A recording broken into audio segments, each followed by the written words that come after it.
Hello and welcome to Chapter 14 on bank regulations. Banks are firms, but they are special firms. Special firms in the sense that they do something that no other firms do. That is to act as an intermediary between saver and borrower. Now, of course, banks have been supplemented by things like credit unions and other types of financial institution, but you have to realize that the regulations that are in place for banks come from the fact that back in time, they were the only financial institution that did this type of activity. So that's why we're talking about them in such generic terms here. So banks basically have a role of taking in deposits from the general public, lending them out, and obviously the interest differential gives them their profitability. But they also solve an asymmetric information problem in the sense that if you don't want to lend, or if you are a saver and you don't want to lend to someone you really don't know, or you're not prepared to put the work in to find out all about that person, then it's probably better to just put your money into a bank and let them do all that work and lend the money out for you. So they solve that asymmetric information problem. For their own part, though, they also face an adverse selection problem because, of course, once a bank opens its doors, the first people in the doors to borrow money will be those that tend to be more risky. So banks have to do a selection process which involves involves getting customers to basically fill out forms so that they can find out a lot more about those individuals.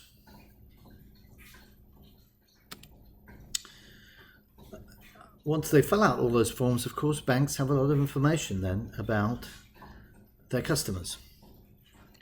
And that means that they need to be regulated separately from other different types of firms. And you also want to make sure that the bank is in good hands, so it's not laundering money or doing illegal activity. Unlike other firms, if you want to open a bank, you can't just go and set up a bank. You have to apply for a charter. Now, bank charters are legal documents that stipulates how a bank will be organized and regulated. To get that charter, you have to give lots of detail about the directors of the bank, how the bank will be run, who it potentially will lend to, etc., etc. Setting up a bank is very difficult. That charter is either issued at the state level or by the Office of the Controller of the Currency, which is a branch, not a branch, a branch of the Treasury. That gives you a hint, of course, that in the US we actually have two levels of government that give out bank charters, state level and the federal level. We have the so-called dual banking system, therefore. We have banks that operate solely within states, and at times banks will actually, if they only want to operate in a couple of states, will have charters from two different states. Once you expand, though, to operate in lots of different states, it makes more sense to get your bank charter from the federal level, from the Office of the Controller of the Currency. By the way, just to make this point, I don't know any other country in the world that has a dual banking system like we have. We are the exception in the US, having this system. Canada doesn't have it. Australia doesn't have it. Nowhere else has it that I know of. Now, while you might think, well, that's probably no big deal, there are some regulatory problems that occur by having two sets of regulators. Of course, for each individual bank, there's an asymmetric information problem for the bank depositors, because when you deposit your money in a bank, you don't know if this is a good bank or a corrupt bank. For the most part, that's why you have charters there. We all assume that when we deposit our money into a bank, it's a good bank. So we don't know how well banks are run, and there have been instances of banks being very improperly run. Okay, we have to go kind of back in time to understand how the banking system has evolved in the US. The commercial banks were involved in the underwriting of stocks and bonds prior to the Great Depression. This tended to cause lots of problems when the Great Depression came along, because the banks were holding stocks. And so when they looked at the rules after the Great Depression was over, they said, well, during the Great Depression actually, 1933, they said, okay, this has to change. We cannot have banks basically involved in the stock market, when the stock market can be incredibly volatile. We have to limit what assets they can hold. We also have to create things like minimum deposit, minimum reserve ratios, etc. So that Glass-Steagall Act of 1933 was really a big change in how banks operated in this country. The biggest change, though, was that it separated the activity of commercial banks from investment banks. So the two were completely separate. In fact, for a long time, commercial banks could not have anything to do with investment banks. The two were completely separate. And same with the insurance industry as well.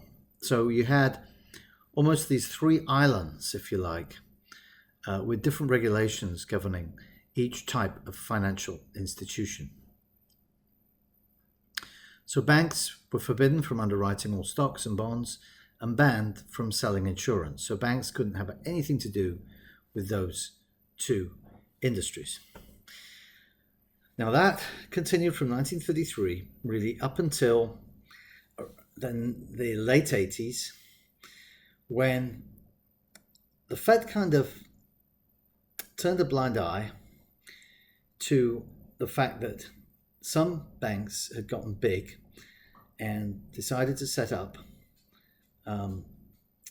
structures where they had a bank holding company. And this bank holding company basically was not a bank anymore. So the bank holding company basically owned the bank, but also owned other entities like credit card companies, insurance companies, etc. And the Fed allowed those bank holding companies to exist and called them Section 20 affiliates. And that happened, as you can see, in April 1987. But at the same time, that changed everything, because before then, of course, commercial banks had to exist as single entities. And it's even more restrictive than that, as we'll see in a minute. But after then, you can see that kind of allowed banks to be part of some kind of bigger structure. So banks could now underwrite a wide variety of commercial paper, mortgage-backed securities, and municipal bonds. And in 1987, the Feds allowed those commercial banks to take over existing investment banks as well.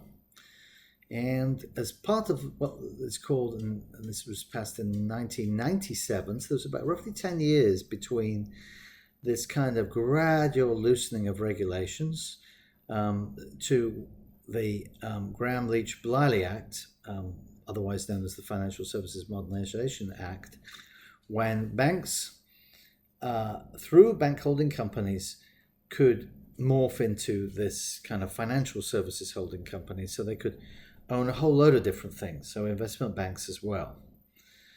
So these holding companies could be made up of commercial banks and investment banks. So really the wall, if you like, from Glass-Steagall in the 30s was kind of broken down by the Financial Services Modernization Act. And the bill also allowed commercial banks to underwrite securities too. Okay, so 1927, another famous bank act was passed. It was called the McFadden Act. And it forced federally chartered banks to obey state laws when it came to branching.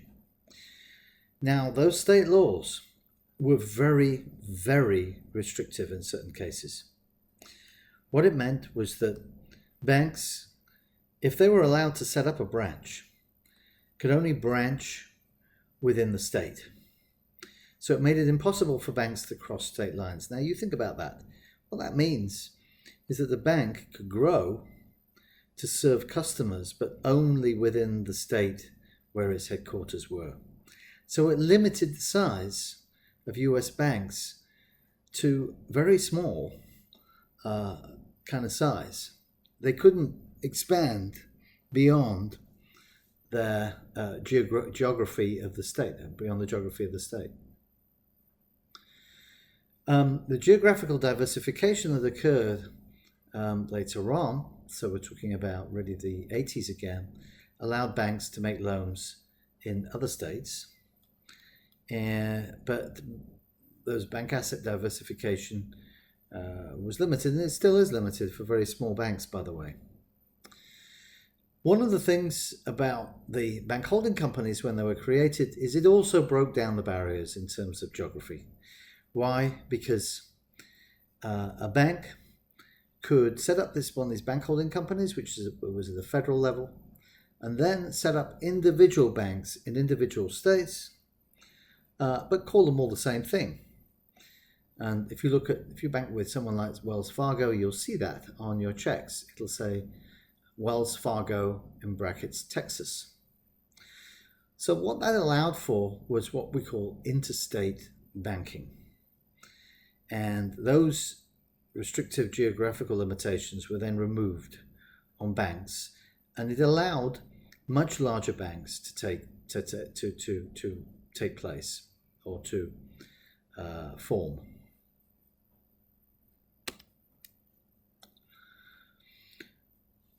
Now, banks, when they, of course, select their borrowers,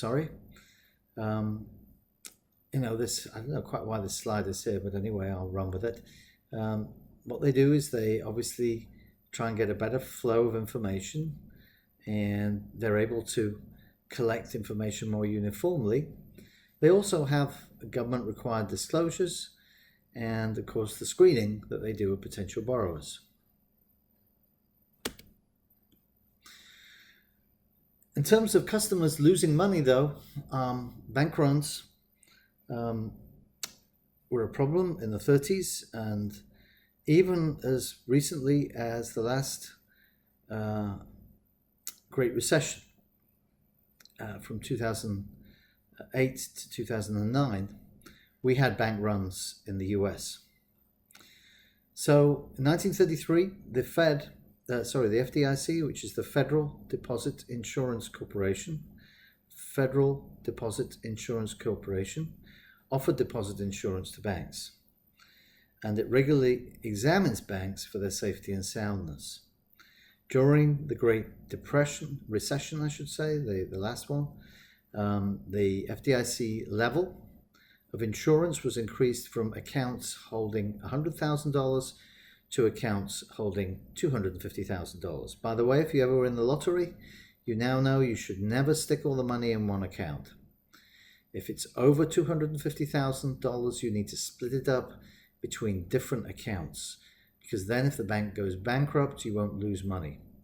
If you stick more than $250,000 in an account, you're crazy, because if the bank ever did go bankrupt, you would lose anything above $250,000. And that was in the Emergency Economic Stabilization Act of 2008.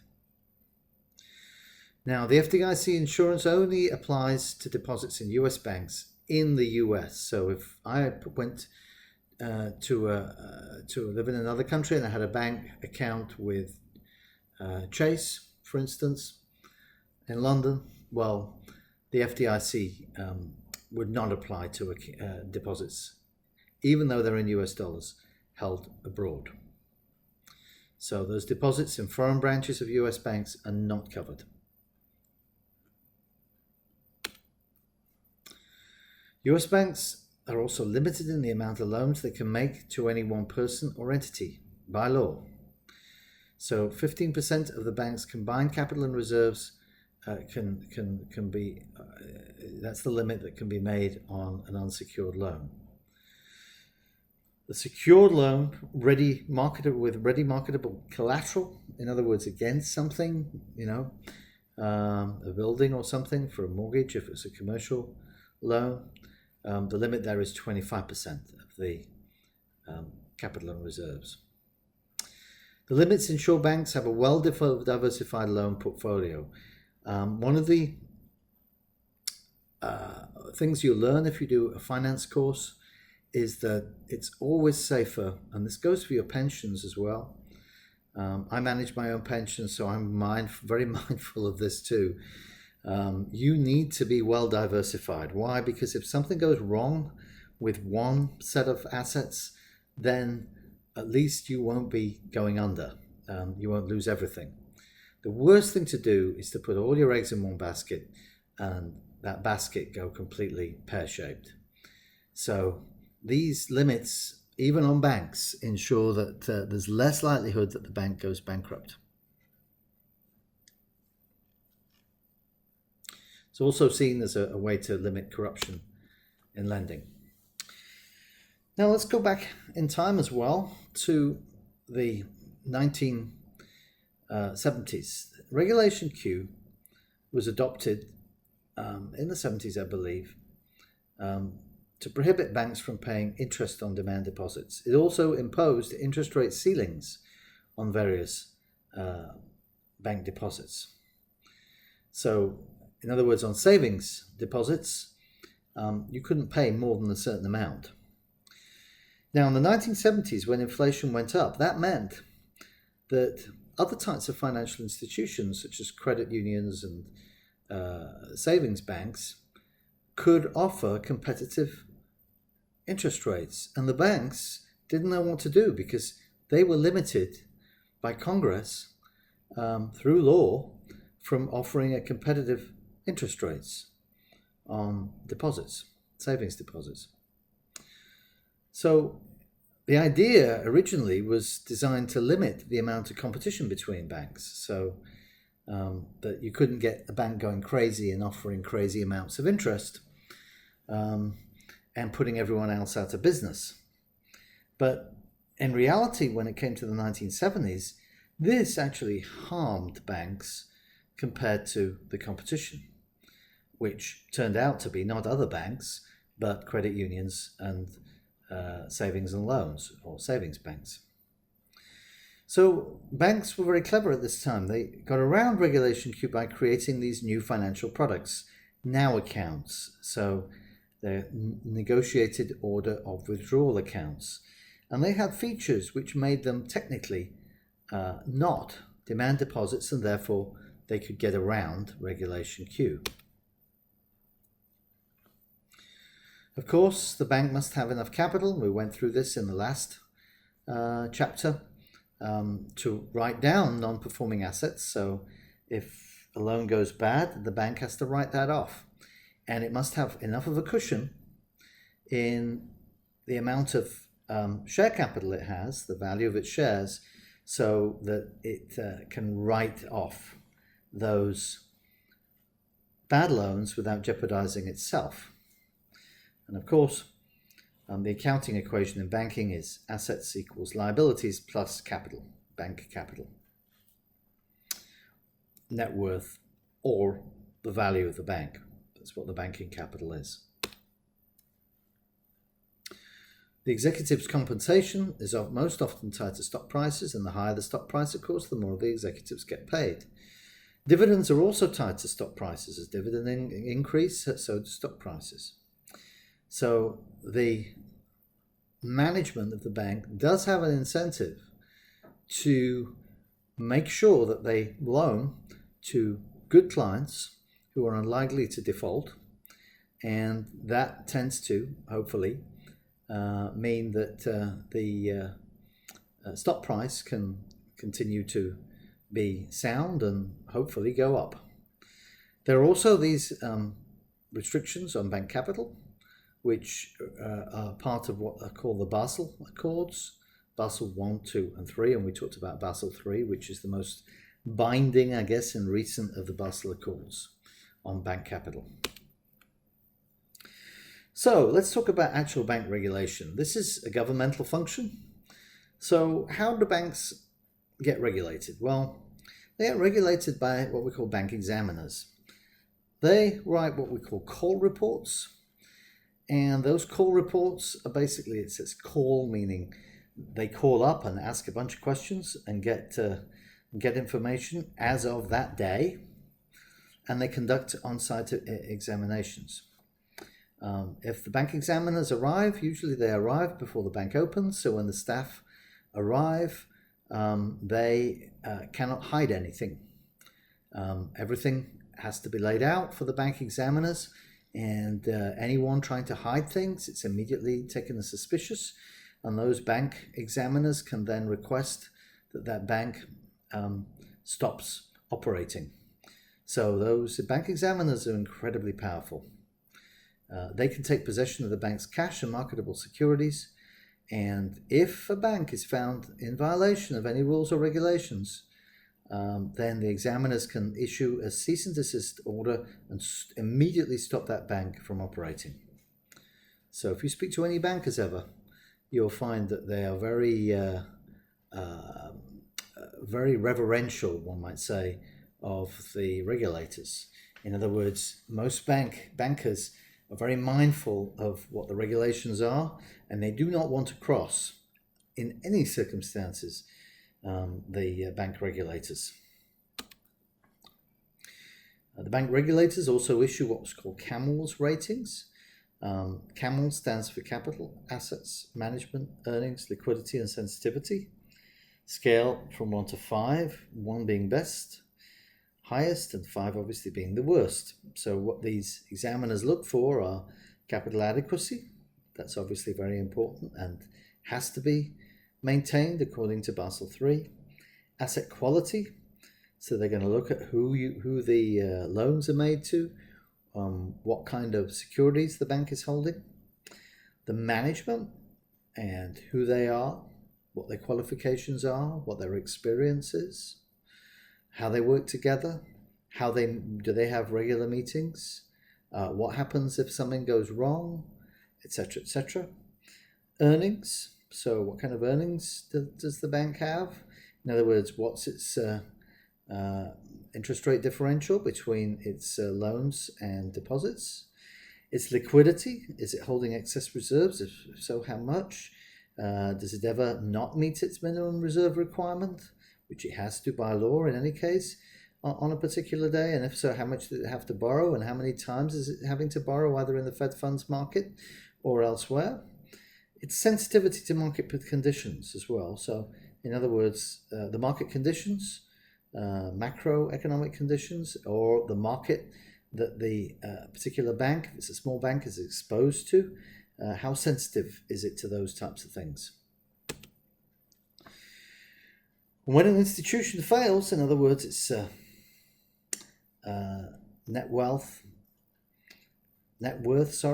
goes negative, the bank capital is negative, in other words, the share price is negative, then it's usually the FDIC that goes in and they either pay off and liquidate. That means they basically declare the institution failed and they liquidate the assets and they pay off the depositors and anyone the bank owes money to with sales of the assets. And if there's a shortfall, then the FDIC has to meet that shortfall. Or they do purchase and assume. So what that involves is the FDIC then finds a healthy bank to purchase the failed institution. It's usually a local institution to do that. And then they assume all of the failed bank's liabilities.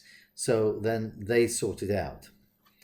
Okay, so there's really those two methods. Now, obviously, the one that the FDIC tends to prefer is that purchase and assume, because that means it doesn't have to worry about the shortfall and going into its own reserves.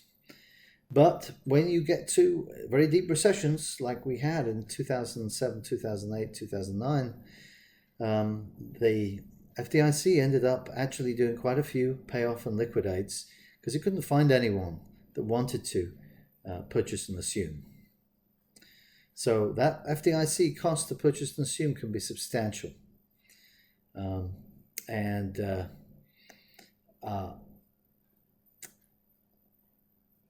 So, oftentimes that can be an issue. Okay, TBTF. You probably don't know what that means. It means too big to fail. Too big to fail. One of the problems we saw in the Great Recession was that there were certain banks that technically had failed, but the FDIC didn't want to have to go through the payoff and liquidate or the purchase and assume. In other words, technically they were broke, they were bankrupt, but the Fed realized, not the Fed, the FDIC realized that, the Fed too actually, that if these operations were folded, then that would have a knock-on effect and could cause other banks to then fold as well. It could cause what we called contagion. In other words, it could spread throughout the whole banking sector. If one bank fails, it could cause another bank to fail. Why? Because, of course, these banks borrow off each other as well. So, TBTF became an important issue in terms of how we go forward with regulation. In the legislation that was passed after the Great Recession, there were several parts of that legislation that tried to deal with too big to fail. I'm not sure that they adequately did deal with too big to fail, but nevertheless there was some thought put into that. Why? Because the trouble is, if you can't declare a bank too big to fail, then what has to happen is that the taxpayer basically lends to that institution, and that's exactly what happened during the Great Recession.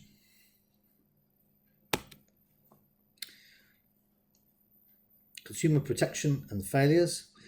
Oh, there's quite a list here, and this is just a shortened version of the list. Truth in Lending Act of 1968. What this did was to require that when the bank lent out to a borrower, the borrower had to be aware of certain conditions, and those conditions had to be very clearly specified in the loan documents that they then signed. Community Reinvestment Act of 1977, what that did was to ensure that when banks lent, they didn't lend to way out of the area in which they're basically operated in. So the idea here is when you deposit money into a bank, it's not lent to someone on the other end of the country. It's lent within the community that the bank operates within. And that also goes for instance, different parts of a town. So the bank cannot say, for instance, we don't want to lend to a qualified borrower if they live in a particular district, if they think that district is an undesirable district. The bank cannot do that. That's called redlining. And many studies, economic studies in the 70s, found that banks were not lending to districts in or areas of major urban centers that were predominantly African American. In other words, the banks were not lending in those areas, and this law basically said that if the borrower was qualified, then the bank could not discriminate based on where the borrower lived in that particular city that the bank supposedly served. Fair Credit Reporting Act of 1970, what this did is to make sure that the individual was aware of how the annual percentage rates work on any borrowing that they took, and how long it would take to pay any loan back. And that has to be on all loan documents, by the way, whether they're short-term or long-term. Lastly, and this is the legislation I was referring to earlier that occurred during the Great Recession, the Dodd-Frank, so it's bipartisan, Wall Street Reform and Consumer Protection Act of 2010. So this was the attempt to solve the too big to fail, and it did a bunch of other things as well. It increased the reporting that banks had to do, and banks hated this act. It really wasn't something that they were very happy about. So one of the things that it did in financial markets is that it set up the Bureau of Consumer Financial Protection. This, interestingly enough, is actually part of the Federal Reserve. And the first head of the Bureau of Consumer Financial Protection was someone who you probably know, Elizabeth Warren. She was the first head.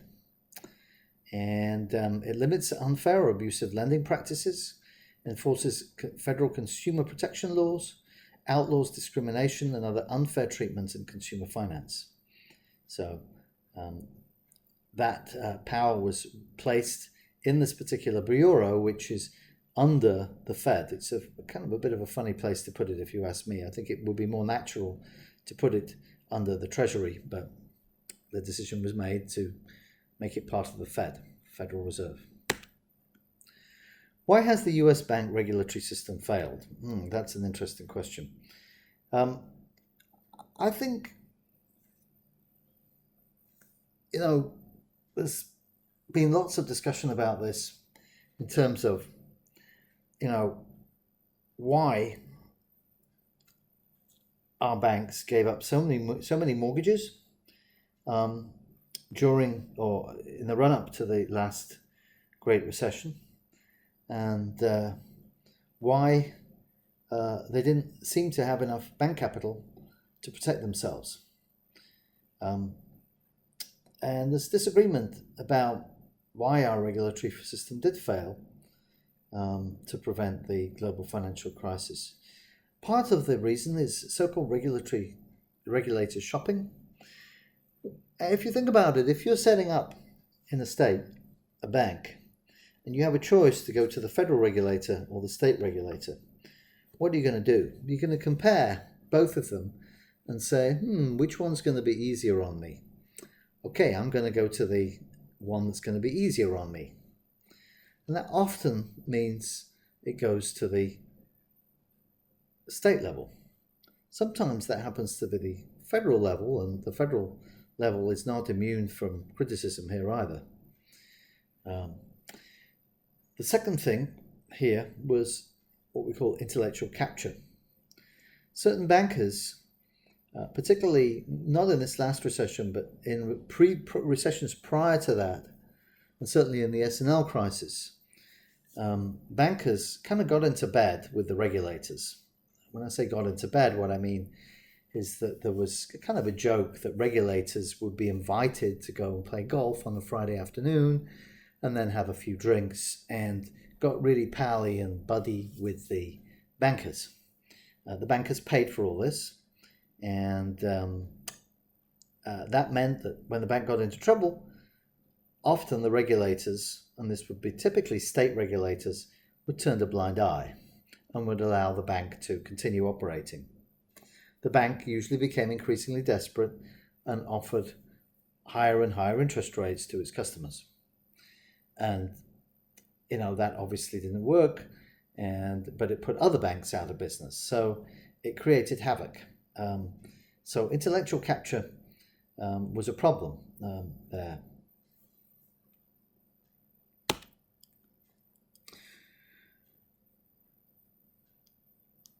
Okay, I'm going to break there and come back to this. This is kind of from another source, so I will do a part two. Thank you.